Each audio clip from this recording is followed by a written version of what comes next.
Le balado Écologie et Société, c'est un espace de discussion libre et ouvert où j'invite des acteurs de la crise climatique et des enjeux sociaux, que ce soit des professionnels ou des porteurs de témoignages uniques, mais surtout, je crois que c'est des gens du quotidien qui sont surtout aussi très pertinents parce qu'ils vivent et font partie intégrante d'une réalité qu'on cherche à comprendre.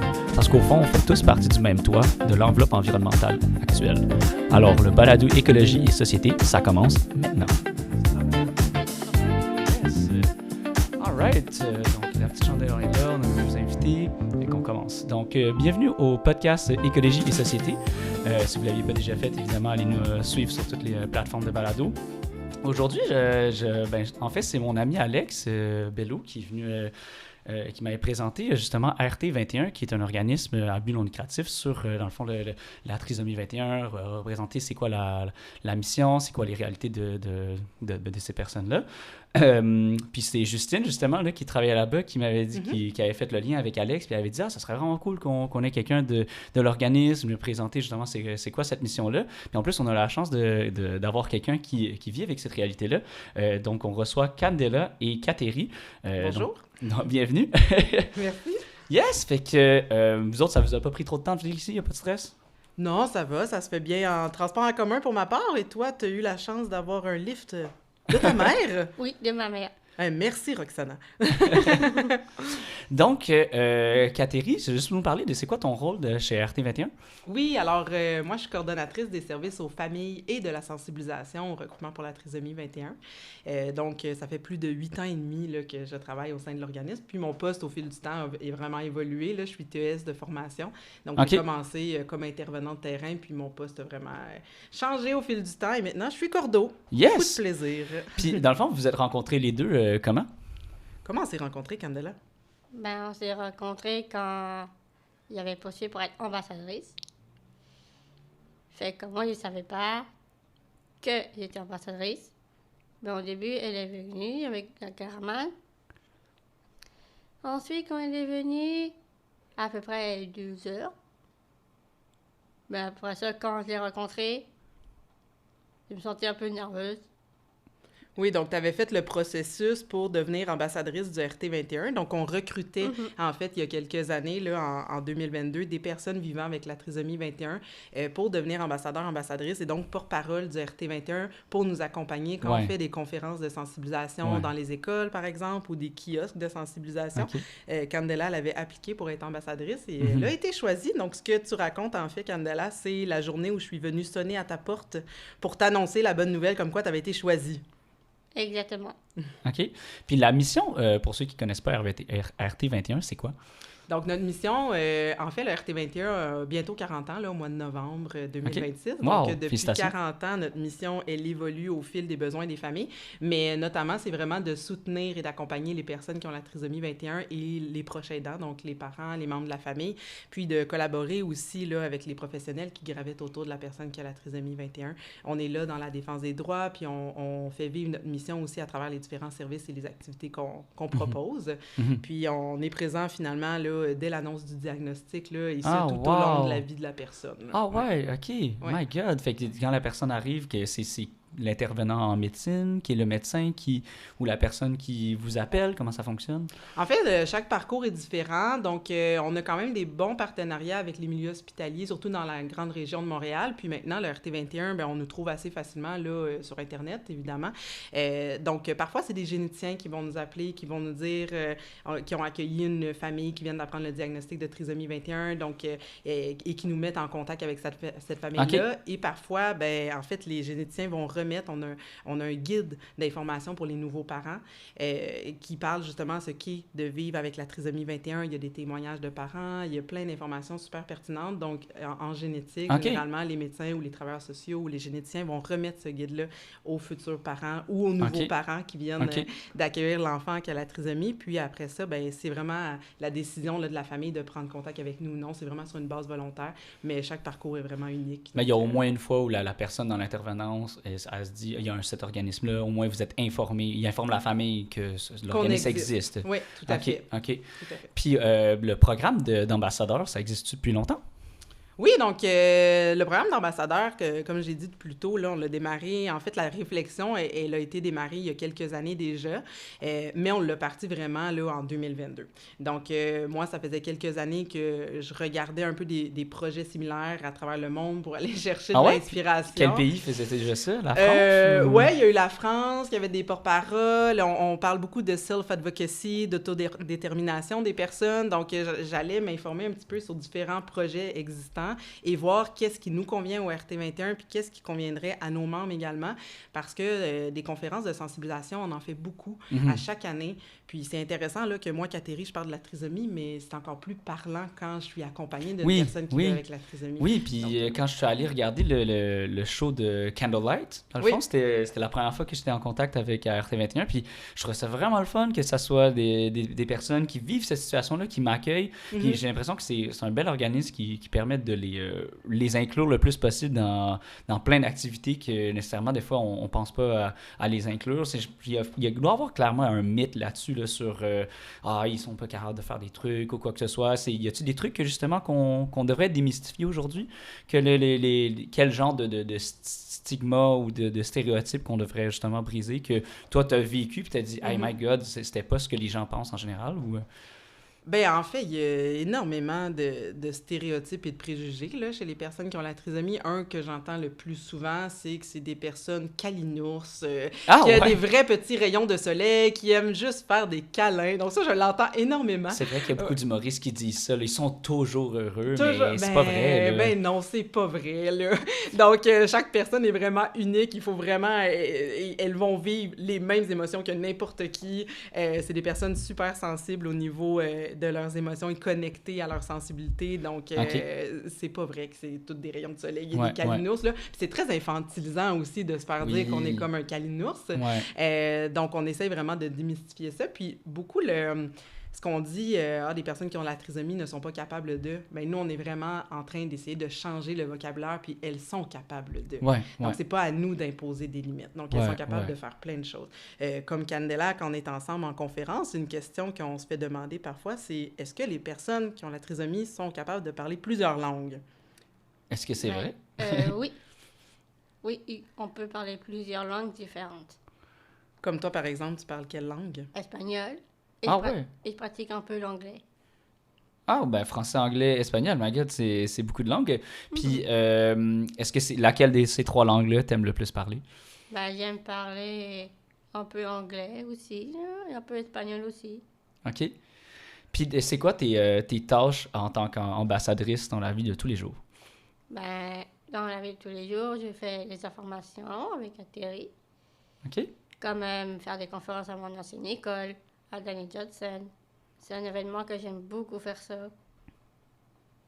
OK. Puis, y a-tu une activité t'as-tu plein d'amis là-bas qui te donnent envie d'être ambassadrice plus longtemps?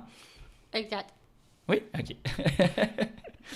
Puis, c'est quoi ce que vous observez le plus, qui est le plus positif des familles que vous rencontrez qui se disent « Oh wow, une chance que RT21 sont là ». Bien, en fait, le RT21 est présent, comme j'ai dit, assez rapidement dans la vie des familles si elles font le pas de venir vers nous, évidemment, mais on a vraiment une approche personnalisée. Donc, on va prendre la famille où elle est rendue dans son processus, j'ai envie de dire, d'acceptation ou processus d'accueil de l'enfant qui a la trisomie 21. Puis, ce processus-là va évoluer au fil du temps. Donc, on accueille vraiment où ils et elles sont rendus. On va vraiment essayer d'être super disponible. Tu sais, par exemple, une famille, là, en ce moment, c'est ça le portrait, mais une famille qui appelle au CLSC pour avoir du soutien, elle peut attendre longtemps avant d'avoir un retour d'appel. Donc, nous, si la personne attend 48 heures, là, c'est exceptionnel. Là. Donc, on est très, très proactifs pour faire des rencontres virtuelles, en présentiel. On essaie de donner des ressources assez rapidement là, aux familles pour qu'elles puissent se sentir outillées. Donc, c'est ce que je dirais, en fait. Puis, le RT21 s'adapte énormément à la réalité des familles et aux besoins qui évoluent continuellement.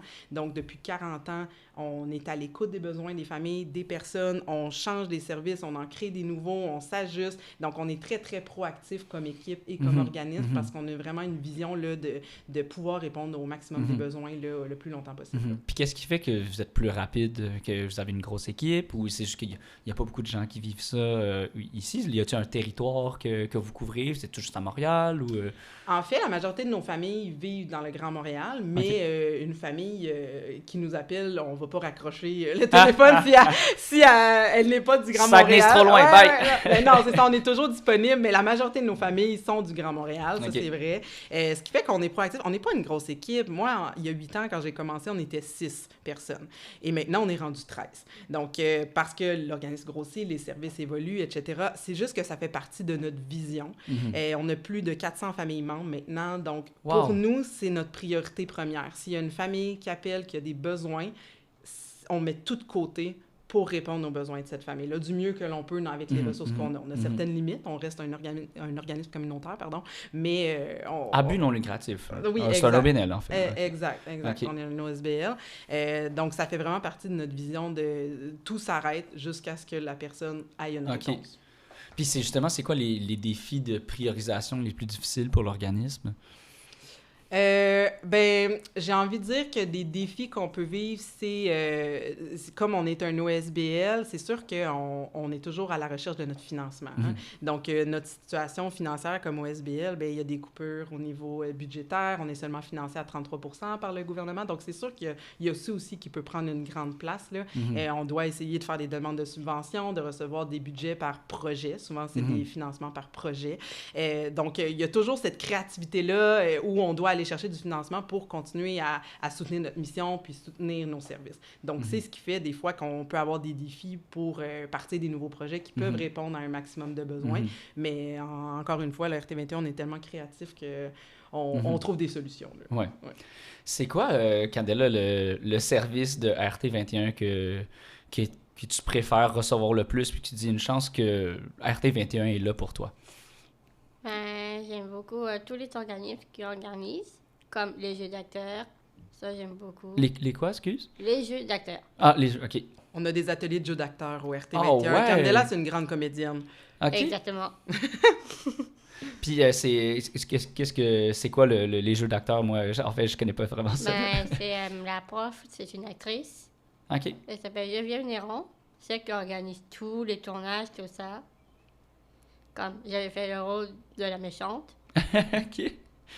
Catherine a vraiment adoré ça. Ah oui, c'est un très beau personnage, Candela. Donc, c'est un court-métrage qui s'appelle Furet, qui est disponible sur Vimeo du bureau Firme Artistique, qui est notre partenaire. Puis Candela, oui, effectivement, elle est très intimidante dans son personnage. Exact. Fait que vous faites des courts moyens métrages, là. Oui, c'est des courts-métrages. Court. Okay. Donc, c'est vraiment des jeux d'acteurs. Ils travaillent vraiment les personnages, les émotions à la caméra, ce qui est très différent du jeu au théâtre. Puis c'est vraiment un des services là, que Candela préfère. Mais tu participes à d'autres activités aussi. Oui, comme les activités pour l'été. Ça s'appelle Montréal Estival, un autre organisme. On choisit qu'est-ce qu'on veut comme activité, quelle date, ou dans les soirées. J'ai adoré ça. Est-ce que tu as des exemples d'activités qu'on fait à Montréal Estival? Ma sortie préférée, c'est Radio-Canada. Oui, on est allé visiter les studios de Radio-Canada l'année passée. Parce que je connais quelqu'un qui travaille là. OK. Ah, c'est le fun, ça. Puis c'est quoi que tu es allé faire à Radio-Canada? Visiter les installations? Qu'est-ce que vous avez fait d'autre? On a vu les installations, comment ils font pour les périodes de questions, puis aussi où ça filme. Donc, tu as vu les plateaux de tournage? Exact. Oui, puis toi qui souhaites d'être une grande actrice hollywoodienne, c'est le genre d'activité qui t'intéresse. Ben justement, sur ce sujet-là, est-ce que tu trouves qu'il manque de représentation? Il y a beaucoup de représentation culturelle, multiculturelle, mais est-ce que tu trouves que tu ne te vois pas représenté dans les films actuellement? Peut-être entre les deux. OK. C'est quoi, Catherine, c'est quoi ton opinion là-dessus? C'est une bonne question, hein? Oui. Donc, on voit de plus en plus de personnes qui ont la trisomie ou des personnes en situation de handicap ou faisant partie de la neurodiversité dans les médias, que ce soit dans les séries ou dans les films. Donc, ça, c'est quand même chouette parce que ça démontre la diversité, chose qu'avant, on ne voyait pas. Donc, ça peut aider là, justement à briser certains préjugés, là, de voir différents profils d'individus à la télévision. Donc, ça, c'est quand même super intéressant qu'on voit de plus en plus les personnes ayant la trisomie dans les médias. On a quelques-uns de nos membres, d'ailleurs, qui jouent dans certaines séries. Donc, c'est des super belles opportunités. Puis ce que je trouve intéressant à travers ça, c'est aussi que, bien, justement, ça démontre que les personnes qui ont la trisomie, elles font partie prenante de notre société. Donc, c'est intéressant de pouvoir les voir à la télévision dans des contextes tout à fait réalistes. Donc, ça, c'est super pertinent. Mais le fait d'avoir une représentation à la télévision qui est plus grande qu'il y a 20 ans, par exemple, ben, ça ne montre pas qu'on est dans une société qui a énormément progressé, par exemple. Ah, qu'est-ce que tu veux dire? Ben, dans le sens où on a progressé dans les médias, mais nous, on constate qu'il y a une régression dans la société, dans d'autres sphères, comme par exemple en inclusion scolaire, en inclusion sur le marché de l'emploi. Donc, il y a vraiment beaucoup de coupures aussi au niveau des services. Donc, si on recule il y a 20 ans, une famille avait facilement accès à des services pour les aider et soutenir la personne qui a la trisomie. Là, je parle d'ergo, physio, orthophonie. Et maintenant, c'est des temps d'attente épouvantables où on les réfère au privé. Mais c'est pas toutes les familles qui ont les moyens de se retourner vers le privé pour avoir des services spécialisés. Donc, on sent qu'il y a quand même une perte là, à ce niveau-là là, pour l'accompagnement des personnes. Bien, justement, ça, c'est une réalité qui m'intéresse. C'est comment travailler, justement? C'est quoi les opportunités d'emploi pour les personnes qui vivent ces situations-là? Bien, les opportunités pour les personnes qui ont la trisomie, bien, peut-être, Candela, tu pourrais nous parler de ton stage en ce moment? OK, ouais. C'était un stage en quoi? Au Canadien Tire. Ah, nice! Ben, c'est au Saint-Léonard et entre Pinef. OK. Puis, comment t'as trouvé cet emploi-là? Ben, j'ai aimé ça. J'ai fait pas mal de choses grâce à un superviseur. OK. Elle s'appelle Flora. Je l'aime beaucoup. Et avec elle, on apprend tas de choses, comme utiliser un exacto, comment couper les boîtes, défaire les boîtes, ou nettoyer. Que j'aime ça, que ça soit propre, pas sale. Mais ça, c'est un stage que tu fais qui est aussi lié à ton école, si je ne me trompe pas. Exactement. Oui. Donc, les personnes qui ont la trisomie, qui ont passé le cap du 21 ans, vont pour la plupart aller dans une école aux adultes. Et à l'école aux adultes, bien, c'est là qu'ils vont avoir des opportunités de stage pour découvrir des compétences à l'emploi. Donc, dépendamment, là, généralement, c'est selon les intérêts de la personne, mais je vais vous avouer que les portraits d'emploi, en ce moment, ça se ressemble beaucoup. OK. Donc, qu'est-ce que tu veux dire? Bien, ça se ressemble le type de tâches qu'on va accorder aux personnes qui ont la trisomie. Donc, par exemple, il y en a beaucoup qui font du déchiquetage de papier. Il y en a pour qui ça convient, ça tombe dans leurs intérêts, c'est quelque chose qui est répétitif, puis ils vont s'épanouir là-dedans, mais il y en a d'autres qui ont envie de faire autre chose, mais qu'il n'y a pas d'autres opportunités. Donc, on connaît beaucoup de personnes qui vont faire, par exemple, le nettoyage des tables dans une cafétéria, dans un cégep, beaucoup de personnes qui vont gérer, par exemple, le recyclage dans une entreprise, mais ça se limite beaucoup à ce type de contexte. Puis tu trouves ça dommage, en fait? Là, je trouve ça dommage parce que j'ai des membres, tu sais, j'ai un participant auquel je pense qui, lui, adore la musique classique. Il a énormément de connaissances sur la musique classique et il rêve de travailler à l'OSM. Mais il n'arrive pas à avoir une percée pour qu'il puisse avoir un emploi à l'OSM. Puis il ne veut pas être chef d'orchestre, là. Il aimerait ça accueillir les clients, les spectateurs, mais il trouve... Il n'y a pas de débouché. C'est ce que le domaine, c'est qu'il veut se retrouver dans cet environnement-là, c'est ça que tu veux dire? Oui, ben c'est ça. Lui aimerait vivre dans cet environnement. Ou, par exemple, on a un autre participant qui, lui, travaille dans un cégep, puis on trouvait que c'était vraiment une belle opportunité quand on a su qu'il y avait cet emploi-là, ben ce stage stages-là, en fait. Mais finalement, on a remarqué qu'il arrivait souvent en retard à l'emploi, alors que c'est une personne très ponctuelle. Puis en creusant un peu, on a compris qu'il n'était pas motivé parce qu'il était tout seul dans une salle de classe à faire la même tâche répétitive, alors que c'est une personne super sociable. Donc là, tu sais, quand on prend le temps d'être à l'écoute, c'est quoi les intérêts, c'est quoi les forces, c'est quoi les capacités, il y a plein de choses là, qu'on pourrait permettre à la personne de faire, mais il manque de débouchés dans les plateaux de travail ou dans les stages. Puis, ben il faut le dire, c'est des stages qui ne sont pas rémunérés. Donc, donc, ce sont des personnes qui, pour la plupart, vont travailler, ben, en fait, vont avoir un emploi, mais qui ne sera pas rémunéré. Donc, ils sont sur la solidarité sociale. Pourquoi? Le mythe, c'est qu'ils sont pas moins productifs, donc ils assument que c'est ça, j'imagine? C'est quoi? Ben, avant, il y avait des plateaux de travail. Je dis avant parce que ça fait pas très longtemps qu'il y a eu cette coupure-là gouvernementale. Donc, il y avait des plateaux de travail qui avaient une rémunération de 4,50 $ par jour. OK. C'était d'une subvention gouvernementale. Là, ils ont coupé cette subvention-là dans le but de permettre aux personnes d'avoir un emploi avec une meilleure rémunération, mais on est encore dans l'attente là, à ce niveau-là. Mais 4,50 $ par jour, on s'entend, on ne peut pas se payer un loyer là, avec ce salaire. C'est ça. Oh non! Ouais.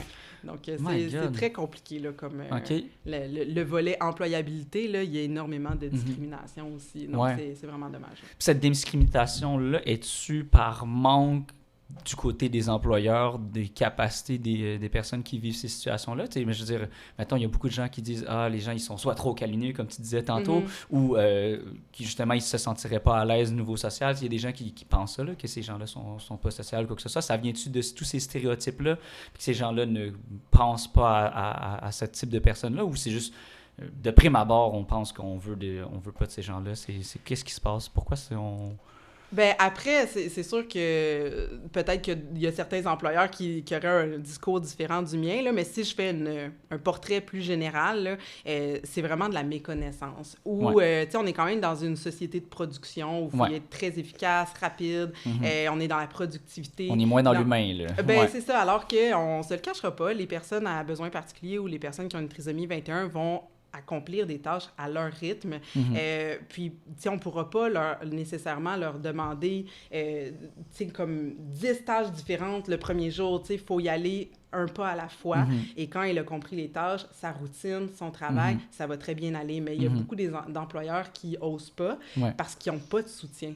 Donc, ils ne voient pas nécessairement, ils ne connaissent pas la plus-value d'avoir une personne ayant la trisomie au sein de leur équipe, alors que ça amène énormément de richesse, autant chez la clientèle que ça amène de la richesse pour l'équipe. Puis, c'est correct d'aller chercher du soutien. Je veux dire, il y a des éducateurs spécialisés qui peuvent accompagner dans le milieu de travail pour faciliter l'intégration à l'emploi. Donc, chez Emploi Québec aussi, là, il y a un volet adaptation, employabilité. Donc, c'est correct de dire, je suis ouvert, j'aimerais accueillir une personne, mais je ne sais pas comment le faire. Il y a des démarches qui peuvent être faites pour avoir... Mais déjà, cette ouverture-là est le fun, déjà. Oui, là. exact. Tu parles de richesse, justement, ce que ça peut apporter à la société, puis à l'emploi. Ça serait quoi, par exemple? Bien, moi, ce que je remarque, puis là, je vais parler de richesse en milieu scolaire, par exemple, là, ou même en milieu de garde. Nous, on le voit quand il y a un enfant qui vit avec la trisomie ou un autre besoin particulier au sein d'un groupe, ça a vraiment un impact positif sur les autres autour, parce que ça développe une énorme empathie, compréhension, ouverture, de la bienveillance. Ça ramène des valeurs, comme tu disais tout à l'heure, des valeurs plus humaines, plus ancrées sur le moment présent. Donc, dès l'enfance, on le remarque. Puis fréquemment, il y a des personnes qui viennent au RT21 donner leur nom pour être bénévoles, par exemple, puis quand on leur demande qu'est-ce qui vous motive à vouloir être bénévole et à vous impliquer au RT21, ils nous le disent. Ça arrive assez fréquemment qu'ils nous disent justement, ben quand j'étais enfant, j'avais un ami qui avait la trisomie 21, puis cette relation m'est restée toute ma vie. Donc, si on pense à l'emploi, ben c'est juste encore une fois de voir comment ils peuvent apporter des choses dans l'entreprise. Ils ont leur rapport. Donc, plutôt que de voir que c'est des personnes qui coûtent à la société, c'est de voir tout le potentiel qu'elles peuvent apporter. Voir le verre à moitié plein, en fait. Là. Oui, exact. On dit tout le temps que les pays scandinaves sont très avancés puis que l'empathie fait partie des cours, mais en vrai, c'est des ambassadeurs d'empathie plus qu'on pense, en fait. Là. C'est vraiment le fun. Wow, my God! Oui, ben moi, je suis 100% d'accord avec tout ça, n'est-ce pas? Est-ce qu'il y a des gens que tu as justement pu inspirer, qui eux sont devenus justement des bénévoles de RT21? Ben, il y en a pas mal qui sont bénévoles. Comme par exemple, comme à la course, en gros. Ça, c'est un autre aussi. Mais on choisit des bénévoles. Ceux qui veulent courir. Fait que nous, on les aide. Et on choisit quelle responsabilité on fait. Mhm. Jusqu'à il y en a qui courent 1 kilomètre ou 5 ou 10. Donc ça, tu parles de la centaine de bénévoles qu'on a avec nous là, pour notre événement de course au Parc Maisonneuve le 22 août. Exact. Justement, j'ai vu la story sur Instagram, puis je l'ai envoyé à mes amis. Là. Je allez risque venir fortement courir? d'aller venir courir. Yay! Exactement. Ouais, exact. Puis cette course-là, c'est-tu des initiatives... c'est quoi tous les types d'initiatives de ce genre-là qui permettent de justement permettre de faire rayonner justement l'OBNL ou juste justement ces personnes-là de réaliser qu'ils sont pleins de richesses puis ce qu'ils apportent à la société? Les initiatives que nous, on fait au RT21? Ouais, style la course, là. Ben, la course, c'est vraiment notre événement annuel, là, notre plus gros événement. OK. Là. Donc, on a plus de 1000 coureurs qui viennent. Autant, ça peut être des membres de notre communauté, des familles membres et les personnes qui vivent avec la trisomie elles-mêmes de tous les âges. Donc, c'est magnifique. Mais il y a des coureurs aussi qui viennent s'échauffer pour leur marathon là, à notre 10 km. Là. Donc, on a vraiment là, une grande variété là, de coureurs qui viennent à notre événement. Ça, c'est super. Puis autrement, ben, je peux pas passer non plus à côté de la Journée mondiale de la trisomie 21, qui est le 21 mars. Mm-hmm. Donc, généralement, c'est une date qui est très... qui nous mobilise énormément au RT21 et toute notre communauté. On fait énormément de sensibilisation autour du 21 mars. Donc, par exemple, on fait beaucoup de conférences, on fait des entrevues parfois à la radio, à la télé. On fait un événement aussi le 21 mars, généralement. On a une campagne de sensibilisation aussi qui était sur nos réseaux sociaux, puis on invite la population cette journée-là à porter des bas dépareillés. Oui, j'ai vu ça. C'est vraiment que c'est le fun, ça. C'est un geste super simple. On a toute une paire de bas dépareillés dans notre tiroir, donc on peut l'accomplir assez facilement, peu importe notre âge. Donc, il n'y a pas une personne qui a dit « J'ai juste des bas noirs ». Ouais, non, c'est ça. Ben non, ça s'arrange, ça, là. Mais oui, c'est comme un petit symbole là, qui veut dire, même si on est différent, ça ne nous empêche pas d'avancer. Ouais. C'est super accessible à tout le monde. Quand j'avais vu justement cette initiative-là, je me dis, finalement, pour moi, c'est le 21 mars tout le temps. Oui, c'est ça! Oui, on sensibilise à la trisomie sans le savoir des fois. Je fais ça tout le temps, ouais, c'est ça. C'est parfait, on en a un dans notre gang. Tu disais tantôt, là, c'est le 21 mars, puis tu disais que les gens qui vivent avec cette situation-là vont à l'école des adultes à partir de 21 ans. Oui. C'est-tu à cause que c'est la trisomie 21 que c'est 21 ans ou c'est... pourquoi 21 ans? En fait, tu sais, le parcours scolaire va vraiment, au niveau du secondaire, va s'étirer jusqu'à 21 ans pour les personnes à besoins particuliers. Donc, il y a cette opportunité-là de poursuivre l'école, les apprentissages jusqu'à 21 ans. Puis, donc, c'est pensé comme ça. Donc, après, généralement, de 18 à 21 ans, c'est là qu'on va vraiment mettre en place le milieu scolaire, des stratégies pour la vie après l'école. Ouais. Donc, généralement... Adapté à cette personne-là, en fait. Oui, là. exact. Donc, c'était même vers la fin là, du parcours scolaire, il va vraiment avoir un plan d'action qui va être mis autour de la personne, quels sont ses intérêts, quelles sont ses capacités, quelles sont ses difficultés, etc., pour vraiment essayer d'aider la famille à avoir un plan d'action pour le parcours après-scolaire, après le secondaire, pardon. Donc, après 21 ans, ben c'est là où il y a quelques familles, des fois, qui tombent dans une espèce de trou de service. Ouais. Est-ce qu'il y a des opportunités d'emploi, des stages, où est-ce qu'on va? C'est vraiment l'étape la plus difficile, selon toi?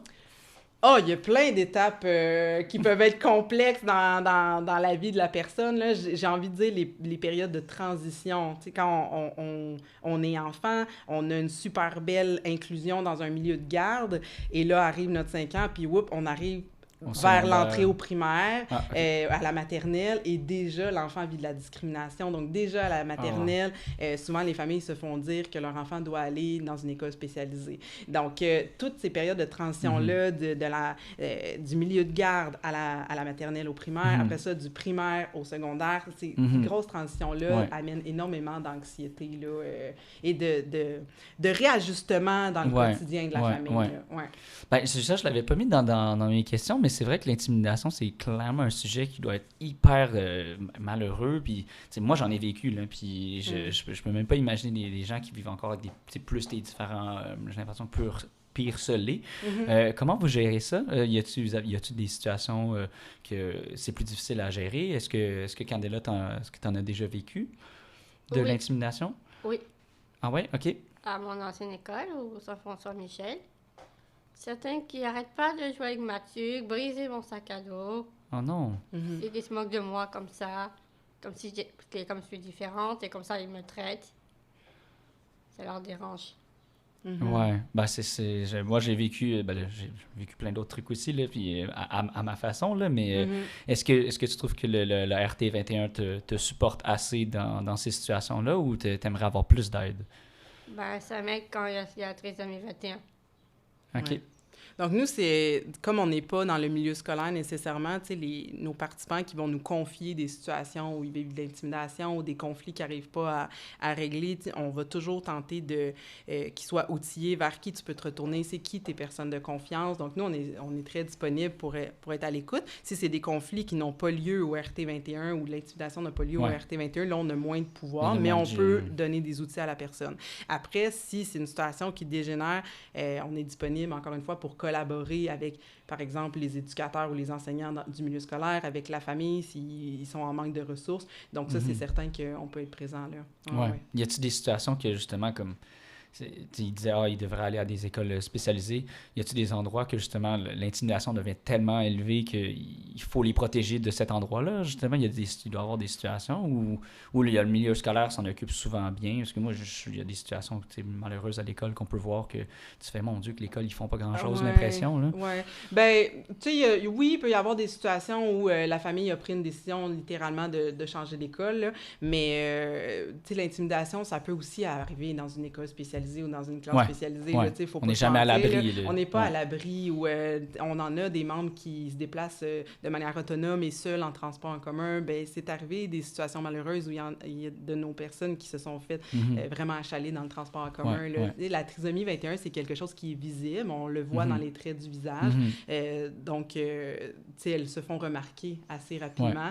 Donc, malheureusement, ça arrive des situations déplorables là, dans le quotidien des personnes. Mais pour la plupart du temps, ça reste qu'on avance dans la vie, puis plus on va côtoyer justement la diversité, plus la société va avoir une ouverture, une bienveillance, et ça va juste faire partie des normes d'être à l'épicerie tous ensemble, puis de ne plus se poser de questions. Oui, parce que la trisomie 21, ça c'est pas d'hier, là, ça existe depuis la nuit des temps, là, je veux dire.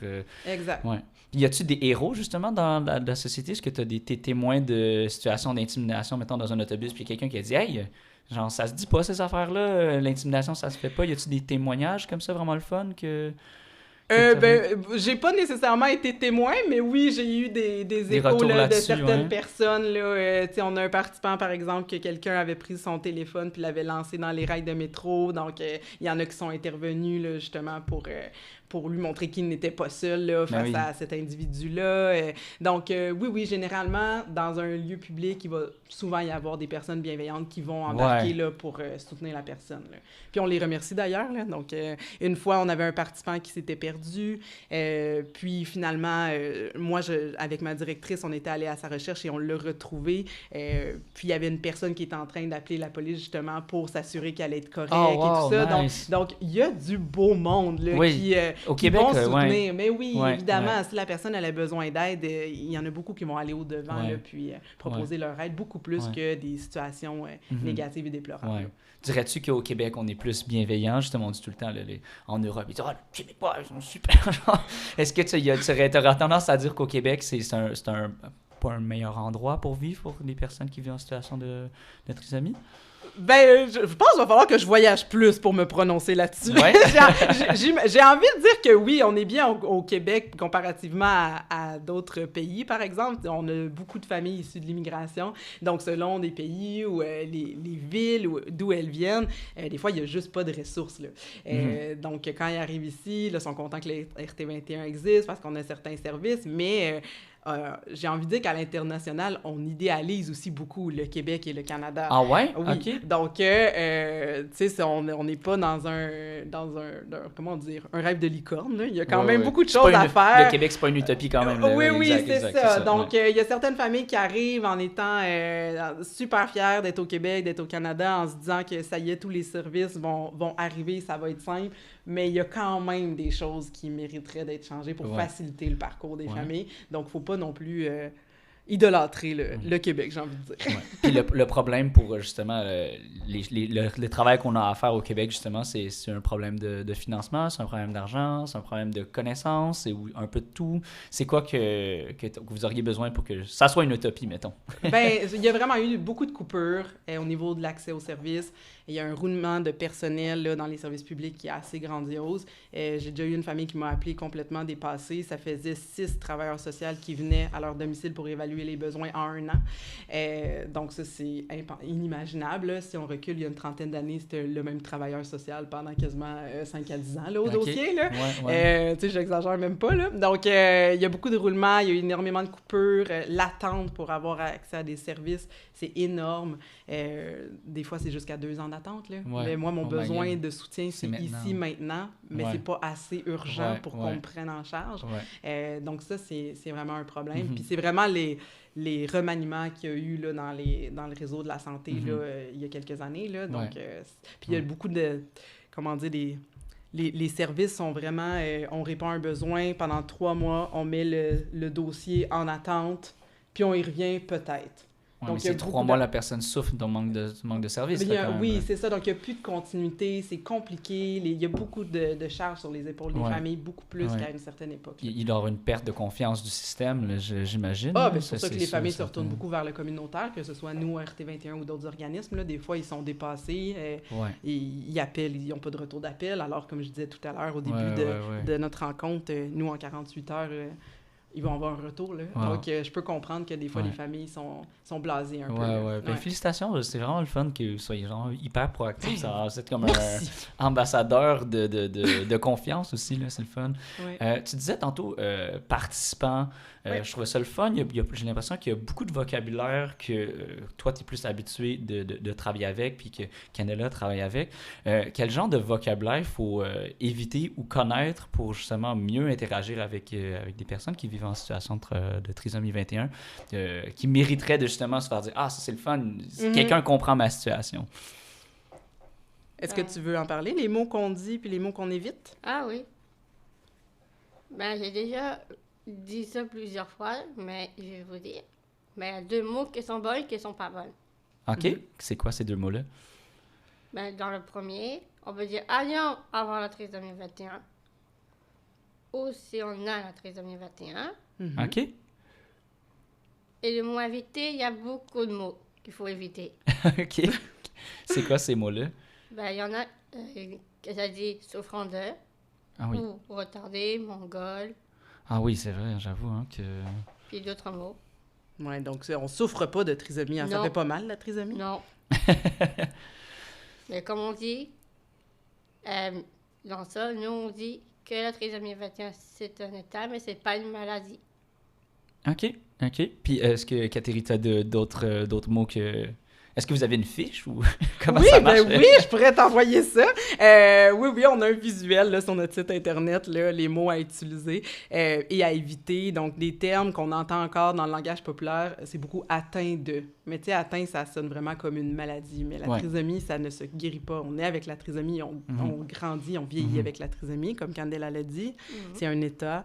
Un autre qu'on entend aussi, trisomique. Ah, le trisomique. Mais dans le vocabulaire, nous, on parle des personnes de manière positive et on met la personne avant le diagnostic.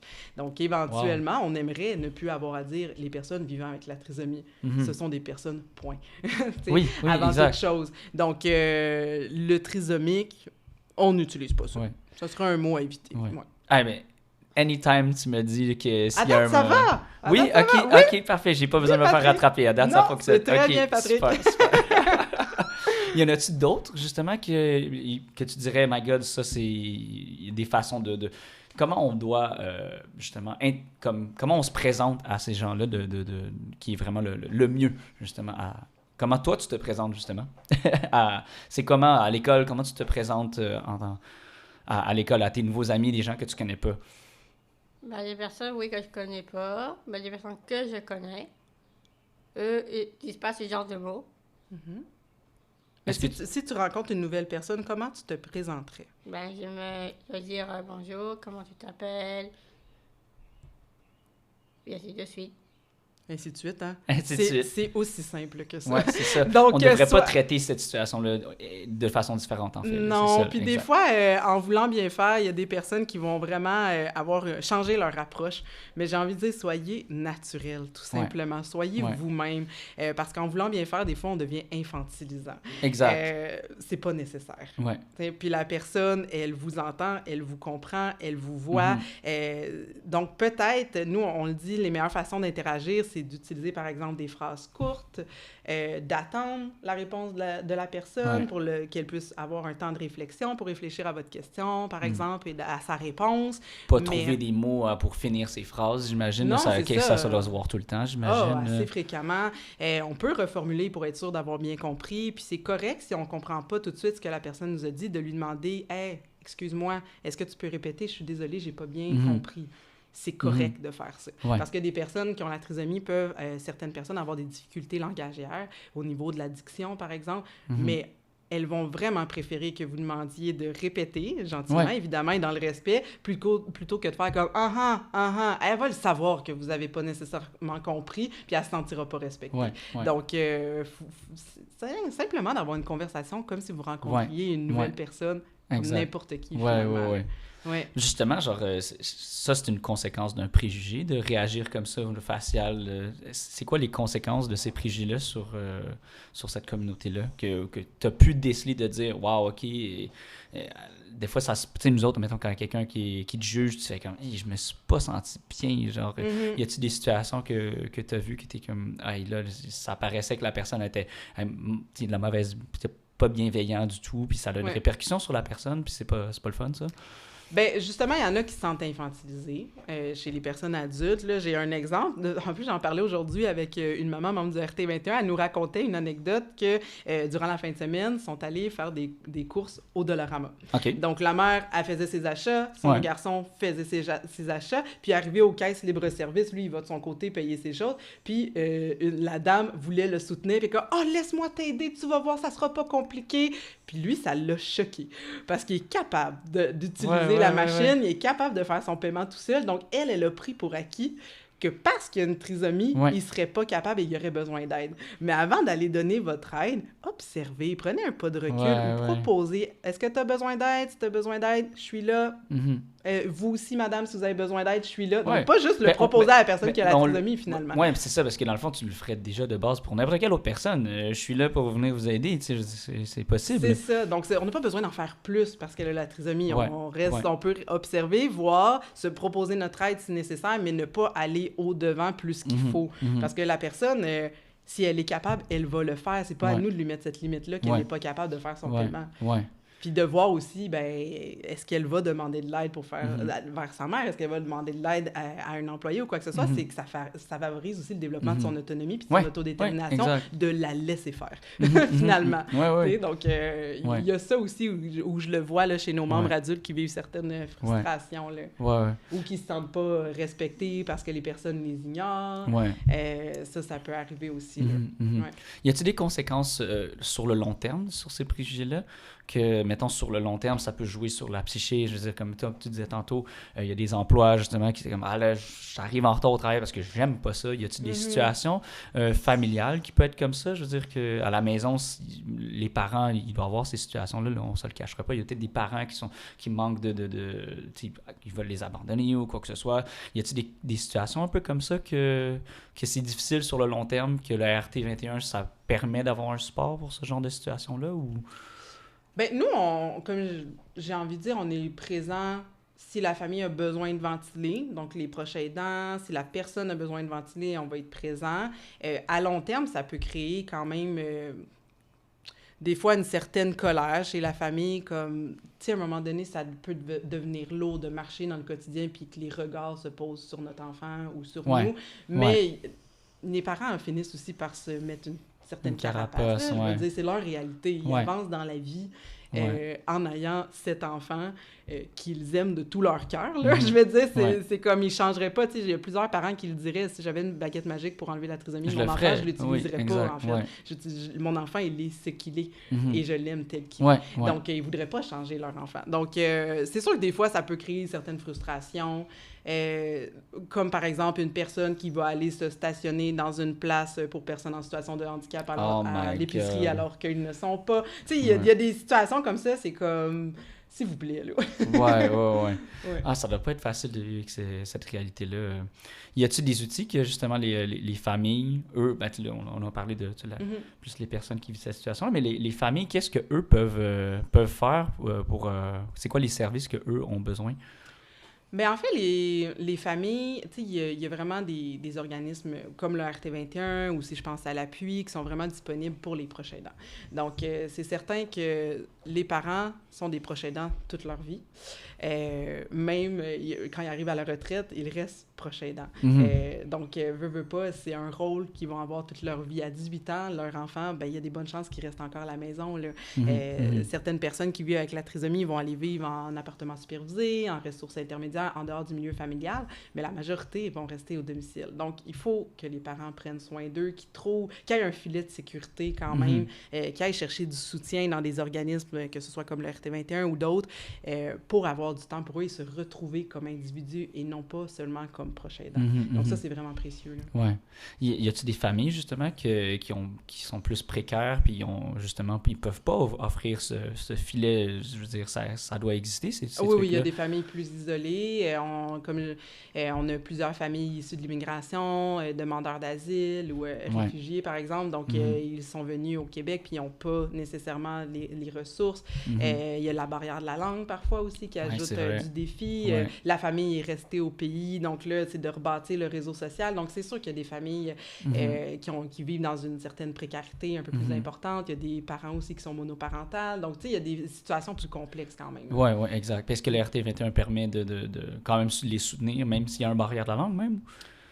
Du mieux qu'on peut. Oui, okay. On a des familles, par exemple, je pense à une famille hispanophone, bien, on va aller chercher dans notre communauté d'autres parents hispanophones qui peuvent offrir du soutien, traduire si on fait des rencontres ou quoi que ce soit. Traduire puis même expliquer la réalité qu'eux doivent même vivre, là, ça va être super le fun. Oui, on fait du jumelage entre familles, on essaie vraiment de les rediriger puis de faciliter l'accès à différents services. Si nous, RT21, on n'a pas des services, mais on va vraiment tenter de faciliter leur parcours pour qu'ils aillent chercher des services qui répondent à leurs besoins, du soutien financier, etc. Donc, on n'a pas tout, mais on essaye d'offrir des options si nous, on n'offre pas un service particulier.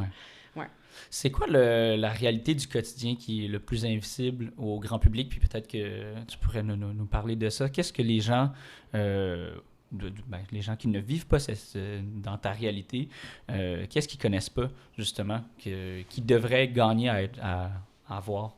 Je sais pas si tu peux peut-être m'aider à expliquer plus la question, c'était pas flou. Là. Est-ce que tu as une idée? Non, ça vient plus. Les personnes qui connaissent pas la trisomie 21, qu'est-ce qui serait important de leur apprendre? Apprendre, s'il y en a qui savent pas lire, ils peuvent utiliser des pictogrammes. Donc ça, il y a des personnes qui ont la trisomie qui savent pas lire ou écrire, mais l'utilisation de pictogrammes, ça les aide énormément. Exact. Ouais. Le grand public gagnerait à... dessiner des fois juste sur un carnet, dans le fond, ou c'est un peu ça que tu veux dire? C'est un peu ça. OK. En fait, ce qu'on avait une discussion la semaine passée avec Candela, vu qu'on venait au balado Écologie et Société, on parlait des changements climatiques et en quoi ça pouvait être plus difficile pour certaines personnes qui vivent avec la trisomie de s'adapter aux changements climatiques. Et là, ce que Candela, tu disais, c'est moi, je peux aller voir aux médias ou aller sur Internet. Je disais, oui, mais s'il y a des personnes qui ont la trisomie qui ne savent pas lire ni écrire, c'est quoi leur façon de faire? Donc là, on explorait vraiment des pistes comme quoi, ça serait bien que tout soit un petit peu mieux vulgarisé, facile à lire et à comprendre, avec l'appui de pictogrammes pour aider les personnes à être informées des changements climatiques et des enjeux, finalement, parce qu'elles ne sont pas très, très inclus dans ces débats-là, les personnes. Ah, mon Dieu, c'est vraiment une belle... Là, tu parles de quel genre de choses qui est mal vulgarisé, par exemple? qui gagnerait à avoir des pictogrammes? Toutes les alertes sur les sites du gouvernement ou les outils pour sensibiliser à prenez soin de vous en temps de canicule, c'est pas très bien adapté là, à certaines personnes qui ont la trisomie. Donc, il faut le dire, c'est des personnes qui vivent pour la plupart avec une déficience intellectuelle, la grande majorité, variant de légère à modérée pour la plupart. Mais il y en a qui savent lire, qui savent écrire, qui vont être en mesure d'aller chercher ces informations-là sur le site Internet ou demander de l'aide à un proche. Mais on a certaines personnes qui ne lisent pas, qui écrivent pas, donc ça va être moins accessible. Donc, c'est pas toujours évident de leur donner accès à ces renseignements-là. OK. Ben, ça me fait penser à cette question-là. Je me dis, les réseaux sociaux, pour justement, est-ce qu'ils sont autant affectés que nous? Est-ce qu'ils sont très... je veux dire, nous, on est comme, non, il y a plein de trucs, nanana. Est-ce que justement... même s'il y a des réalités avec ou sans pictogrammes, là, tu vas me dire, là, mais est-ce que justement ils sont affectés par ça? Y a-tu de la cyber-intimidation ou genre des trucs... comment tu utilises... c'est quoi ton rapport aux médias sociaux? Est-ce que tu utilises Instagram, Facebook ou quoi que ce soit? Ben, je n'utilise pas vraiment ces applications-là. OK. Mais c'est plutôt pour autre chose. Qu'est-ce que tu utilises, toi? Ouais, comme quoi, par exemple? Texter mes amis... ou regarder des vidéos sur YouTube. Et, mais Instagram, je n'utilise pas vraiment, ni Snapchat. Avant, j'avais utilisé, mais il y avait plein d'inconnus. Et j'ai supprimé tout ça. Il y a beaucoup d'inconnus, hein? Sur les réseaux sociaux, effectivement. C'est la réalité Oui, exact. Puis c'est-tu une problématique pour toi de rencontrer des gens en ligne ou... Ben, il y avait pas mal de ça, mais j'ai décidé de tous les bloquer parce que ça m'intéresse pas. As you should. Oui, t'as bien fait, Candela. Oui. Donc, on a plusieurs de nos membres là, qui sont actifs sur les réseaux sociaux, qui ont Facebook, Instagram, là, comme tu l'as nommé, ou Snapchat aussi. Mais la cybersécurité, c'est tellement important. Donc, tu sais, ça inquiète quand même beaucoup les proches, je dirais, là, de voir l'utilisation des médias sociaux.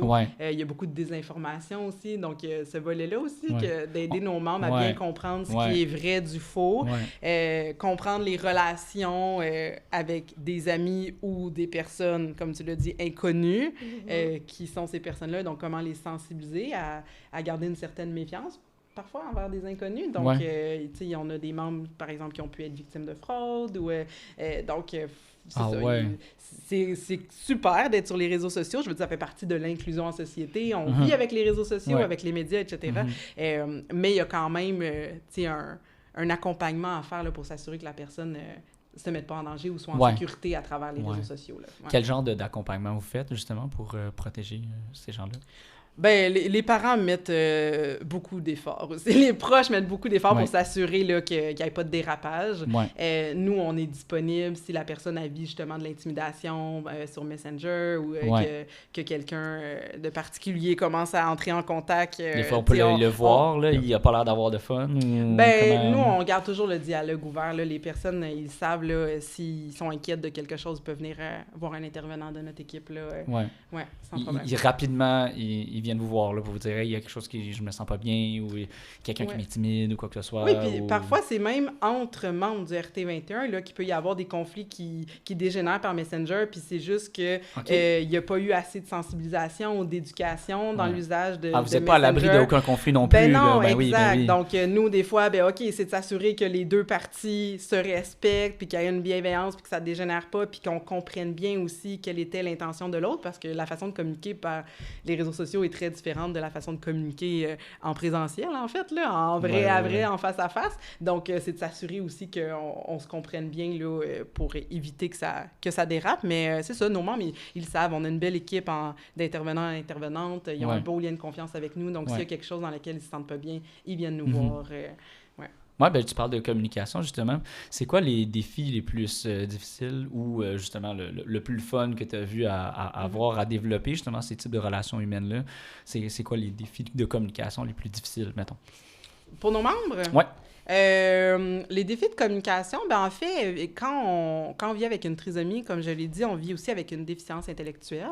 OK. Donc, ça peut, pour certaines personnes, être difficile d'avoir un regard global sur une situation. OK. Donc, Qu'est-ce que tu veux dire? ouais, je vais développer. C'est vrai que ça n'a pas l'air clair, hein, dit comme ça. Donc, je vais donner un Mais exemple bon. super simple. Si on est dans une activité de groupe, il peut y avoir une personne qui arrive dans l'activité et qui dit bonjour à tout le monde, sauf à une personne. Puis ça se peut que ça soit simplement parce qu'elle l'a pas vu. Mais pour la OK. personne qui n'a pas reçu le bonjour, c'est possible qu'elle sente Exclue. une certaine exclusion, Ben oui. qu'elle se sente blessée. Donc là, elle va penser peut-être « Ah, il est fâché contre moi, qu'est-ce que j'ai fait? Ouais, Donc là, ouais. ça se peut qu'elle vive une certaine anxiété Ouais. face à cette Ouais. situation-là. Puis quand on fait hey, « wow, on va prendre une pause, là, on va prendre un temps d'arrêt, puis on va mettre les deux personnes ensemble, là, qu'est-ce qui se passe? » pour finalement réaliser que l'autre personne avait Elle juste était juste dans pas... son angle mort. Oui, ou c'est quoi ça, que elle ce avait soit, tout simplement ouais. pas vu, puis « Ah, désolé, ben non, je suis pas fâchée, tout va bien. » La situation se règle. Donc, c'est un exemple très simple, mais Ouais. qui illustre Ça quand arrive même souvent, bien... ou ce genre de... C'est quoi la situation? Ben, mettons, des qui fois, arrive souvent? c'est là où on voit des conflits qui vont survenir. C'est vraiment une incompréhension, peut-être, de la façon que l'autre a communiqué, soit par ses gestes, par son langage non-verbal. Donc, nous, RT21, ça nous arrive là, quand même de faire de la médiation là, pour s'assurer qu'on se comprenne, qu'on s'entende bien, puis on avance dans notre journée positivement. Il n'y a pas de situation qui ne se règle pas de toute façon, je pense. Non, là, exactement. j'imagine.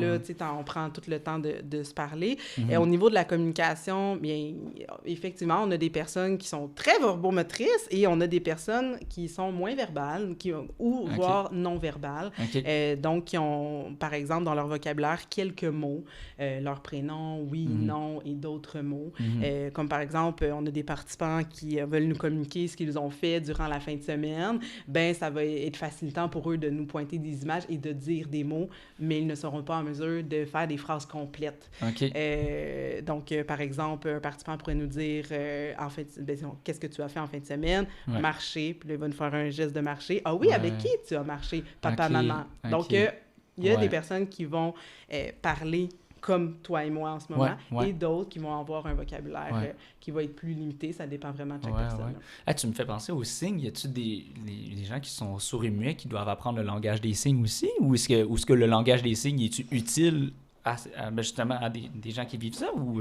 En fait, pour faciliter la communication, surtout à l'enfance, parce que le langage, pour certains enfants, va arriver un peu plus tard, quand on vit avec la trisomie, mais on va utiliser ce qu'on appelle les mains animées. Donc, ce sont des gestes simples qu'on va faire, comme un signe de maison ou encore boire. Donc, comme ça enlève le bris de communication, puis ça élimine partout à travers le monde, on va te comprendre avec ça. Marcher les deux petits doigts, c'est bon. Là. Exact. Donc, il y a certains gestes qu'on utilise ou que même à l'âge adulte, certains membres vont utiliser. Mais ça facilite la communication, ça réduit une frustration parce que c'est frustrant de pas se faire comprendre, là, on s'entend. Donc, d'apprendre ces gestes-là à l'enfance ou jusqu'à ce que le langage arrive, ça peut vraiment aider là, les personnes. C'est quoi la plus grande frustration que tu vis dans ton quotidien? Que tu dis, mon Dieu, ça serait plus le fun que ça soit réglé tout ça? Ben, je sais pas comment, même si ça me frustre quelque chose. Parfois, certaines oui, certaines que non. Qu'est-ce qui te frustre? Mettons, par exemple, par la communication, y a-t-il quelque chose que tu te dis, mon Dieu, ce serait le fun que le monde me comprenne mieux? Ben, j'aimerais ça que les gens comprennent que je suis différente. Mais il y en a qui ne savent pas. Donc, tu aimerais qu'ils comprennent que tu dis que tu es différente, mais qu'est-ce que tu aimerais qu'ils comprennent par rapport à ça? Ben, qu'ils comprennent que je suis très sensible. J'aime pas quand on se moque de moi, ni qu'on dise de mal de moi. Il y avait une même chose quand, un exemple, si j'avais une relation amoureuse. Ça aussi, ça peut être difficile pour moi d'en choisir une. Mais il y en a qui jouent dans mes sentiments. Ça un peu blessant. Donc, c'est pas parce qu'on a une différence qu'on n'est pas sensible. C'est ça. Oui, puis on a besoin justement d'être respecté, d'être reconnu comme une personne à part entière. Oui. Dans les relations amoureuses aussi. Oui. Oui, ça, c'est un sujet qu'on aborde beaucoup au RT21, tout ce qui touche aux relations amoureuses, à la sexologie, parce qu'il y a beaucoup de tabous liés à la sexualité des personnes qui ont une trisomie. Donc, on s'implique beaucoup dans ce sujet-là aussi au RT21.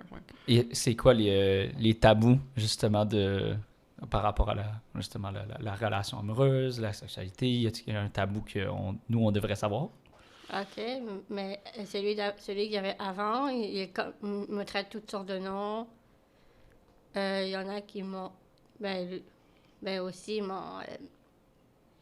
qui me manipulent, comme disent de mal de moi. Donc, tu parles d'un ancien petit ami là, que tu avais. Un ancien, oui. De la manipulation? Qu'est-ce que Oui. tu veux dire? Il me manipule comme s'il me disait des choses que j'aime pas faire. Qu'il veut que je cache tout, que je mens. Et moi, ça m'intéresse pas de mentir. Mm-hmm. OK. Mon Dieu, c'est vraiment pas drôle, ça? Non. Donc, nous, j'ai envie de dire, on croit... Et en fait, c'est un droit humain d'avoir accès à une intimité, à une sexualité, à s'épanouir dans une relation.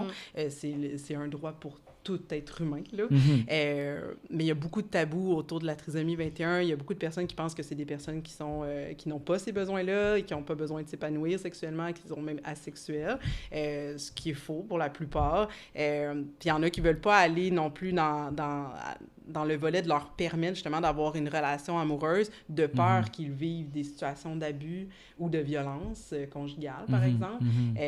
Donc, nous, on favorise énormément l'éducation à la sexualité. Il y a une bonne personnes. façon de le faire. Là. Oui. Ils ont le même spectre des sexualités que nous, en fait, là, j'imagine. Là. Ben tu dis, il y en a qui sont sexués fermes, mais nous aussi, je veux dire... chacun comme tout le a monde. ses besoins, Comme tout le monde. puis dans le fond, c'est d'apprendre à s'écouter, à se respecter, comprendre c'est quoi le consentement pour se respecter soi-même, mais pour respecter les autres.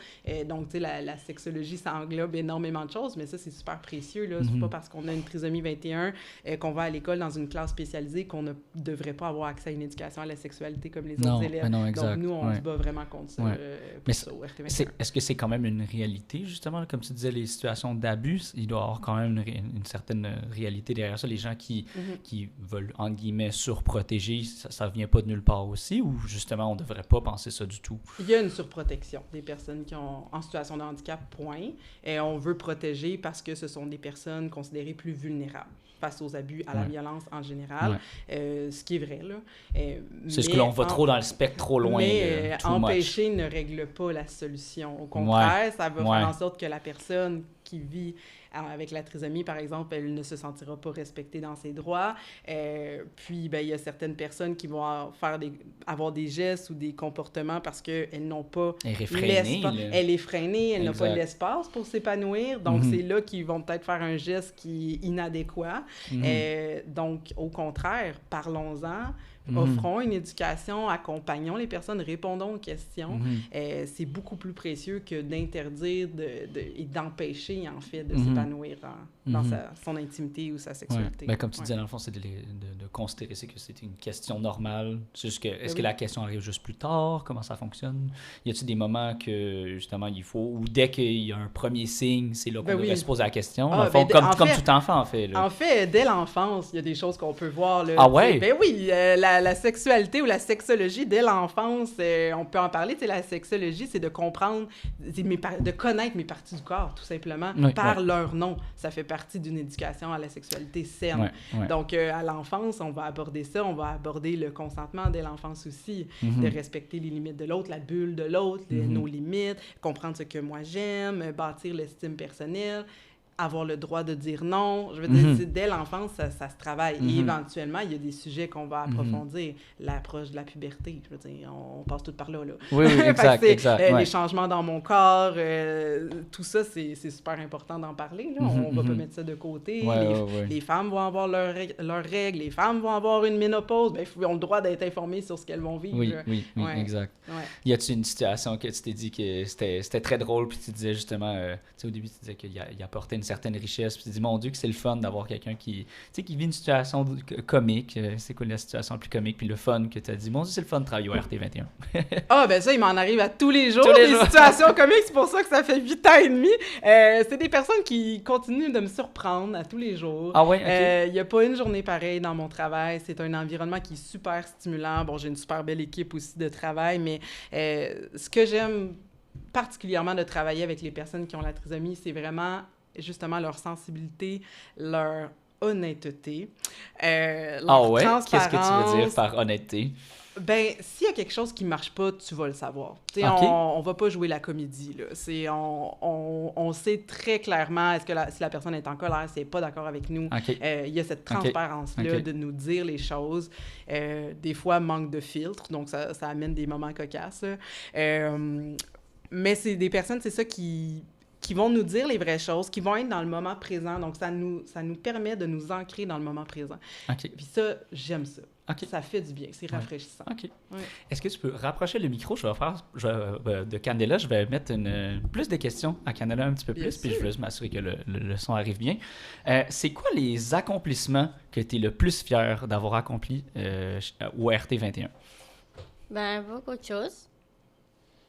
Mais qu'est-ce que j'ai accompli? C'est être ambassadrice. Quoi d'autre? Comme j'apprends à parler à la radio, À Radio-Canada. à peu près ça, mais aussi à Choc. À Choc aussi? OK, cool. Wow! Mais tu avais fait une entrevue à Choc. Exactement. Mhm. Y a-tu des défis que tu trouves que tu es le plus fier d'avoir réussi à surmonter? Que tu dit, waouh, ça, avant, je n'étais pas capable, puis maintenant, je suis vraiment bonne, puis je sais pas que ça soit grâce au RT21 ou pas, là. Y a-tu un truc que tu as dit, mon Dieu, je suis vraiment content, je sais pas, je dis n'importe quoi, apprendre à faire du vélo, je sais pas, ou y a-tu un truc que tu es fier d'avoir surmonté complètement? Ben, je suis fière d'être ambassadrice. Je suis fière d'être actrice. Je suis fière de faire cette entrevue-là. Ah oui? Comment tu trouves ça à date en ce moment, l'entrevue ici à Écologie et Société? Ben, ça me rend à l'aise. OK. Ben, j'aime ça qu'on pose des questions sur ça. Qu'est-ce qui est bon comme question? Qu'est-ce que tu es le fier de, en tant qu'ambassadrice, que tu dis, mon Dieu, les gens, grâce à moi, les gens ont compris ça, compris quelque chose sur toi. Dans tout que je suis fière, c'est me pratiquer beaucoup. Comme avec Adèle, on apprend le balayage. Le balayage, qu'est-ce que tu veux dire par balayage? Ben, ça veut dire de regarder une par une OK. des pièces. Oui, on parle du balayage visuel. Exact. OK. Ouais. Ouais, pas balayage de balai, là. OK. Non, moi, non. Il y a plusieurs, mais il faut regarder par où on parle. Oui, c'est vrai que moi, le balayage visuel en tant que sauveteur, ça fait longtemps que j'avais pas entendu ça. Oui, parce que les ambassadeurs, ambassadrices suivent une formation pour devenir porte-parole du RT21, puis OK. on travaille énormément de choses. Donc, dont le balayage visuel. Mhm. Qu'est-ce qu'on travaille d'autre? On travaille sur comme si on a d'autres entrevues. On pratique à poser des questions. OK. Ah, remonter les épaules, excuse. C'est ça, je vois ça, là. Est-ce que c'est quelque chose qu'on te dit qu'il faut apprendre? Ouais, parce que certains de ma famille disent que j'ai une mauvaise posture, il faut que je me droite tout le temps. Tu veux-tu que je te dise quelque chose? Il y a beaucoup de gens qui mériteraient cette formation de posture. Y a-tu un conseil que tu donnerais justement aux gens sur justement comme qu'est-ce qu'ils devraient apprendre sur le RT21? Quel genre de questions ils devraient poser à eux? Ben, il y a certains qui posent des questions qui sont à l'aise.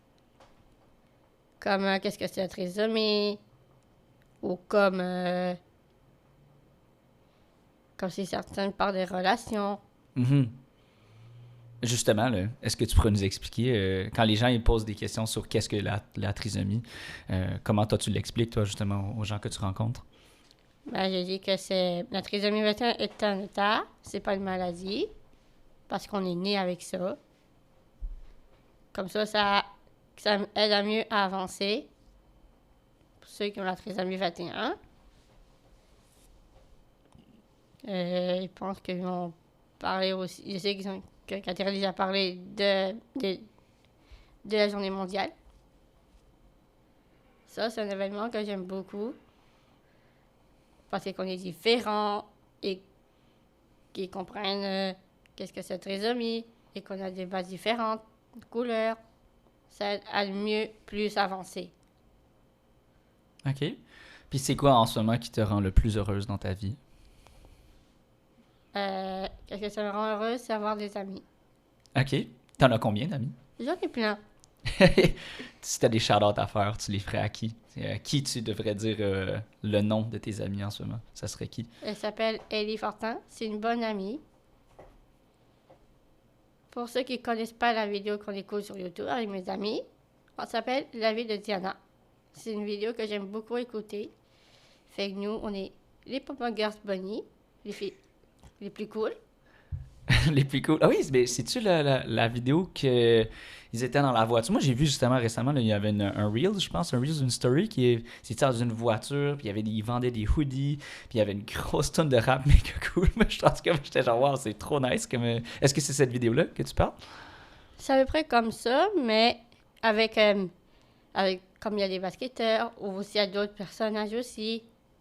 Donc, toi, tu parles d'une série YouTube que tu aimes regarder avec tes amis. Exactement. Mhm. Alors que Patrick, lui, il parle de la vidéo de l'entreprise Up and Down. Up and down, comme quoi? Up and Down qui vend des hoodies, des chandails. Et lorsqu'ils vendent des chandails, il y a un montant qui est donné au RT21 de 2 à 5 $ selon le vêtement. Mhm. Puis, en quelques années, ils ont amassé pour le RT21 un montant de 100 000 $. 100 000, wow! Ouais, c'est beaucoup Félicitations. C'est beaucoup d'argent. Donc, Up and Down soutient le RT21 là, depuis, j'ai envie de dire, 4 ans, si je me trompe pas. Puis, effectivement, on a mis une vidéo vraiment cool sur les réseaux sociaux. Up and Down faite avec, comme acteurs, il y avait tes amis Thierry, Sandrine et Félix. Exactement. Mhm. Puis, c'est quoi que tu aimerais que les auditeurs retiennent de notre conversation aujourd'hui? Qu'est-ce que tu dirais que tu serais fier qu'ils aient compris ou du moins qu'ils retiennent? Ben, s'il y en a qui retiennent, qui sont d'accord ou pas, c'est leur décision. Fait que... D'accord avec quoi? Ouais. Fait que c'est d'accord qu'eux peuvent décider eux-mêmes. Mhm. On les force pas. Donc, ça va leur aider. Un peu comme la situation du Dollarama de tantôt. Là. OK. Un peu. OK. C'est quoi justement la vision un peu négative ou positive que tu voudrais que les gens changent leur façon de penser sur la trisomie? Ben, il y a les choses qui sont positives, les choses qui sont négatives à propos de la trisomie 21. Comme du genre, comment parler bien à la trisomie 21, qu'est-ce que la trisomie 21 peut se sentir à l'aise, poser ce genre de questions. OK. On peut remettre le micro entre les deux. Je vais passer pour la fin du podcast. Voilà. Merci. Comment on fait pour parler de justement la trisomie 21, mais sans justement infantiliser? Y a-t-il comme une façon de le faire que tu te conseillerais des gens justement à changer leur comportement? Tu disais que c'était vraiment quelque chose de un comportement néfaste justement à ça. Comment tu travailles pour justement... est-ce que tu leur dis, tu vas dire « Hey, là, t'es en train de faire ça » ou j'ai une approche un peu plus discrète quand même. Généralement, quand je suis témoin d'une situation où je sens là, que la personne est infantilisante, je vais la prendre peut-être à part là, après l'interaction, puis vraiment le nommer, là, c'est correct, tu peux parler avec ta vraie voix. Parce que des fois, il y en a vraiment par réflexe, on fait comme « Oh, bonjour, ça me fait vraiment plaisir de te rencontrer. » On n'a pas besoin d'aller là. Okay. Ou autre chose que j'entends souvent, c'est les amis. Mais tu sais, c'est correct d'avoir des amis, là. C'est pas ce que je veux dire, Candela, là. Évidemment, on a tous des amis, mais des éducateurs ou des enseignants qui sont comme « Ah, les amis de ma classe! » Mais là, on parle d'ados ou d'adultes. C'est correct de dire qu'on a un groupe d'amis quand on est en CPE. Tu sais, les enfants de la garderie souvent disent « OK, les amis, on s'en va au parc! » Ouais. Mais quand on est rendu ado-adulte, dire que le groupe, c'est des amis, c'est faux. Ah, dans ce je sais pas si tu comprends ce que je veux dire. Comme un camp de jour, là. Oui, c'est ça. Allô, les amis. Allô, les amis. OK, Aujourd'hui, les activités qu'on va faire. Là, tu as un groupe devant toi d'adultes qui sont là pour faire un stage. Ta relation d'intervenant ou d'accompagnateur, elle est professionnelle. Ce n'est pas des amis. C'est des collègues de travail. Donc, dans ce vocabulaire-là, je trouve ça vraiment important qu'on change notre approche. J'irai pas dans une salle de conférence avec mes collègues dire « Salut les amis ». Exact. Pourquoi faire différent, là? C'est ça. OK. Fait que ça peut être un terme que j'entends encore souvent chez les ados, chez les adultes, quand on parle à un groupe. Puis ça serait vraiment évité parce que c'est super infantilisant. Okay. Tu me dirais si j'ai fait ça durant l'entrevue. Là. Moi, je veux absolument pas. C'est sûr, je l'aurais dit, même au micro. Super. Oui, ben non, sans problème, mais c'est quelque chose que je nomme, tu sais, on est très à l'aise de dire les choses, tout se dit, ça dépend de la façon de le dire, puis nous, on a vraiment une approche positive, justement, on va donner des formations, dans le vocabulaire, moi aussi, que je vais utiliser, je sais que ce que je transmets est aussi un modèle de communication saine et positive. Nos ambassadeurs, même chose. Donc, c'est comme ça qu'on influence aussi positivement. Mais on les nomme, ces choses-là. Tout à fait. OK. Y a-t-il d'autres choses que, justement, tu remarques, que tu dis, le comportement d'infantilisation, comment tu abordes ça? Y a-t-il d'autres situations que tu as vues? Je trouve ça vraiment intéressant, ce point-là, parce que j'ai comme l'impression que c'est un peu comme les gens qui apprennent que quelqu'un a une situation de malentendance, puis qui se mettent à crier, là, puis qui parlent plus fort. Oui. Là, j'ai l'impression que c'est ce genre de dynamique-là qui peuvent se créer. Là. Oui, c'est vrai. Oui, ça peut arriver, ça aussi, que les personnes parlent plus fort. Ah, pour vrai? Oui, ça arrive. Non. Oui. Ben, on a certains de nos membres aussi qui sont malentendants, donc on dirait que c'est un réflexe, dès qu'on le sait, qui est comme automatique. Mais non, j'ai envie de dire, changer la voix. Des fois, il y a des personnes qui sont extrêmement nerveuses, qui vont parler très, très vite. On se calme, là. C'est une relation, une rencontre, comme n'importe quelle autre rencontre. Donc, sois toi-même. C'est ça, en fait, qu'il faut retenir. Soyez vous-même, là. Puis si vous n'êtes pas à l'aise ou que vous vivez un inconfort, ça arrive des fois qu'on accueille des bénévoles qui viennent vivre une activité avec nous, puis on a 30 personnes vivant avec la trisomie 21 dans le groupe. Bien, chaque personne est unique. Va vers les personnes avec qui tu t'entends bien, avec qui tu es à l'aise. Va poser des questions, créer des liens, comme n'importe quel individu, là. Donc, pas besoin de changer de voix, pas besoin d'appeler le groupe les amis. On se parle d'adulte à adulte.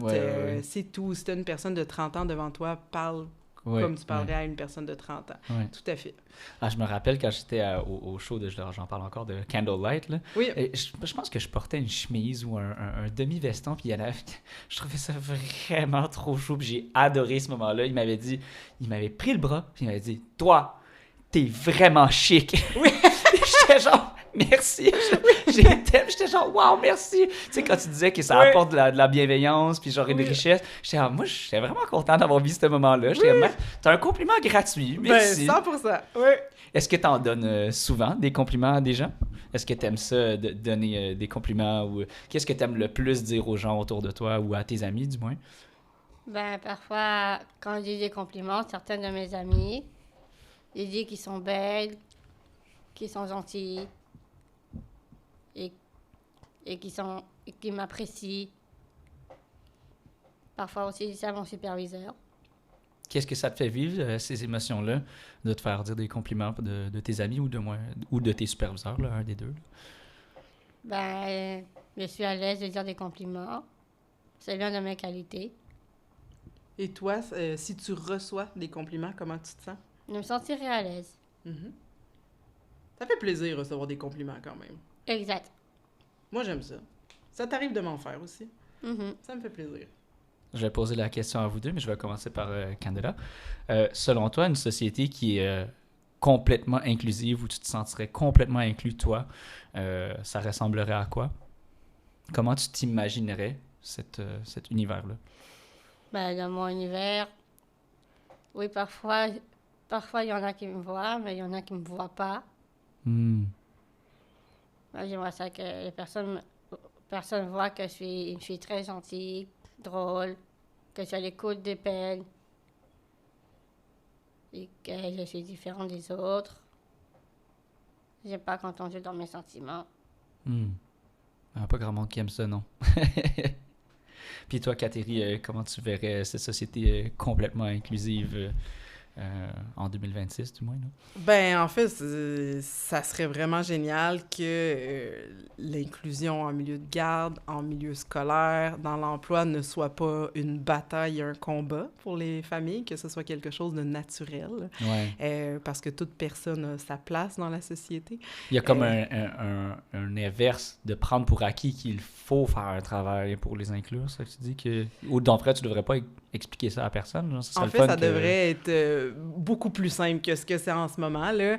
Ça devrait pas être une bataille de favoriser l'inclusion en milieu scolaire ou en milieu de garde de leur enfant, par exemple, là. Puis c'est vraiment ça, là. C'est vraiment un combat, là, j'ai envie de dire. Donc, c'est sûr que ça serait vraiment idéal que la personne puisse vivre dans un contexte inclusif le plus longtemps possible, parce que la vie adulte, c'est un contexte d'inclusion. Quand je prends le transport en commun, je ne suis pas que entourée de personnes qui ont la trisomie. Quand je vais à l'épicerie, faire du shopping, peu importe, je me balade dans la rue, il y a une diversité dans notre société qui est super riche. Donc, l'inclusion, ça devrait être en milieu de garde, en milieu scolaire, en milieu d'emploi, dans les loisirs. Dans le transport en commun, partout, dans le fond. Partout, Je comprends. finalement, que chaque personne se sente bien, se sente en sécurité. Puis, donc ça serait un monde idéal. Puis ce monde idéal-là voudrait dire aussi que le RT21, ben il y a des services qu'on n'offrirait plus parce que ça serait un monde parfait et que tout le monde aurait des services en contexte d'inclusion. Wow! Ben oui. Il n'y a pas beaucoup d'entreprises, dis-moi, là, je dis entreprises, là, mais qui diraient qu'ils ne veulent pas travailler, dans le fond, ça serait... Ben non, on veut travailler, mais ça serait comme de se dire qu'on n'a plus de services de loisirs au RT21 parce que tout le monde a ses loisirs en contexte d'inclusion. Ben, ça serait quand même pas pire. Je trouve ça très beau. Je trouve ça très beau. Mais on va toujours être là pour soutenir les familles, pour les personnes, évidemment. On grossit comme organisme, on fête nos 40 ans, puis je nous souhaite encore 40 autres belles années. Là. mais en plus, ça me fait penser à tous les OBNL, puis tous les organismes qui sont venus au podcast, qui voudraient ne pas avoir cette mission-là, que tout le monde la fasse dans justement, de ramasser ses déchets. Je veux dire, il ne devrait pas avoir un OBNL sur l'explication de ce genre de comportement-là. Si tout le monde le faisait, ça n'existerait pas, justement. Là. Tout à fait. Oui. Comme on n'a pas besoin il n'y a pas d'OBNL pour utiliser Facebook, là. Je veux dire, c'est quelque chose qu'on prend pour acquis, puis on le fait, puis c'est naturel. Puis c'est ça, peut-être qu'il devrait en avoir un, justement, comment apprendre ces outils-là. Puis c'est qu'on sait, je vois ce parallèle-là se faire, justement. Là. Justement, dans les écoles, puis qu'est-ce que tu dirais à ces employeurs-là? C'est quoi son meilleur conseil aux écoles ou aux employeurs justement d'ouvrir leur esprit là-dessus? Quel genre de message tu aurais à leur dire? Avant de voir la trisomie 21, voyez la personne devant vous. Donc, dès qu'on voit le diagnostic de trisomie, il y a le réflexe d'aller référer au milieu spécialisé. Là. Donc, apprenez à connaître la personne et voir quels sont ses intérêts, ses capacités, plutôt que de voir ses limites et ses défis. Il y a des défis qui sont surmontables. Il y a des limites qu'on leur a mis par méconnaissance de la personne, mais que si on enlève tout ça, finalement, on réalise que la personne est capable. Donc, avant de voir les incapacités, voyez le potentiel, voyez les capacités. Ça revient au même message de dire que ça devrait pas être une question. Je veux dire, dans ton meilleur des mondes, tu n'aurais pas besoin d'expliquer. Il y aurait déjà une façon d'inclure cette personne-là, justement. Comme n'importe quelle personne, je veux dire. Moi, par exemple, j'ai plein d'examens non-stop, là, puis j'aurais aimé ça, moi, que les éducatrices, ils le savent, là, que je suis comme, my God, j'ai besoin des fois d'aller me laver ou le visage ou quoi que ce soit. Ou que ça devrait pas être un tabou, c'est pas grave, là, je veux dire. Exact, ça, c'est ça. Ça fait juste que l'enfant va mieux s'épanouir dans son milieu scolaire, va mieux réussir, va se sentir justement mieux accueilli dans son environnement. Je veux dire, c'est précieux, ça, de grandir dans un quartier, d'avoir accès à l'école de quartier comme tous les autres enfants que je côtoie dans la ruelle de mon quartier. Puis que si j'ai besoin d'une petite pause pour aller courir autour de l'école parce que j'ai de l'hyperactivité ou si j'ai besoin d'un petit 5 minutes entre chaque cours pour aller m'apaiser, m'autoréguler mes émotions, bien, c'est correct. Je veux dire, ça devrait pas être un enjeu. Oui. Ben, ultimement, ça fait juste des meilleures aides pour la société tout court. C'est en quoi ils pourraient pas participer à cet effort collectif-là, justement. Là. Je 100%. Comprends. C'est quoi, justement, ton dernier message à donner, justement, aux familles ou à ta famille? Tu as un message que tu veux dire à ta famille, justement, dans ce podcast-là? Ben, dans ce podcast, je parlerai de ma famille. Oui, j'aime beaucoup ma famille, surtout mon pays en Argentine. Ce que j'aurais souhaité qu'on prenne soin de la nature, qu'on ne jette rien n'importe où. Mais c'est mieux qu'on jette soit dans une poubelle, soit au recyclage. Et on ne gaspille pas les choses. Ils sont partout dans le quartier. Justement, là, ta maman qui attend sur la table à pique-nique, qui va peut-être écouter l'épisode, tu lui dirais quoi en ce moment? Ben, je dirais que j'ai aimé ça, qu'elle sera fière de moi, et que j'aime beaucoup, même si je travaille beaucoup. Est-ce que tu trouves que ta mère t'aime beaucoup? Exact. Parfois, on se dispute. Ah oui? Ça arrive dans toute bonne famille, hein? Mhm. Ouais, justement, ça, c'est inclusif, les conflits. Eh oui! Puis, toi, Catherine, qu'est-ce que tu voudrais que les auditeurs retiennent sur une seule chose, sur cette discussion-là aujourd'hui? Ça serait quoi?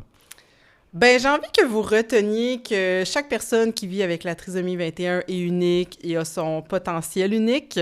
Et si l'émission du podcast aujourd'hui a éveillé en vous une certaine curiosité ou des questionnements, j'ai envie de vous dire de ne pas hésiter à nous appeler au RT21, à nous relancer, à nous poser des questions, à venir vous impliquer, à venir à la rencontre des personnes qui ont la trisomie et elles pourraient vous surprendre. Merci vraiment d'être venu au Balado Écologie Société, Catherine et Candela. Merci beaucoup. Est-ce que tu as aimé ça, Catherine? Ben oui, j'ai adoré mon expérience. Merci beaucoup, Oui. Patrick, pour ton accueil. Qu'est-ce que tu as le plus aimé? Qu'est-ce que j'ai le plus aimé? Ben, j'ai aimé partager ce moment-là avec Candela parce qu'on s'est pratiqué quand même beaucoup. Ah ouais? Avant de venir au balado, on a pratiqué beaucoup de questions, beaucoup de réflexions en lien avec l'environnement, en lien avec la trisomie en général. Donc, ouais, on a bien travaillé ensemble, je trouve, Candela. Trouves-tu? Oui, beaucoup. Ouf, une chance que tu dis ça. Ben, justement, là, parle-moi de ça. Ça m'intrigue. Qu'est-ce que vous avez préparé? Qu'est-ce que tu as préparé? Comment tu as vécu cette préparation au balado? Ben, des questions à propos de l'écologie.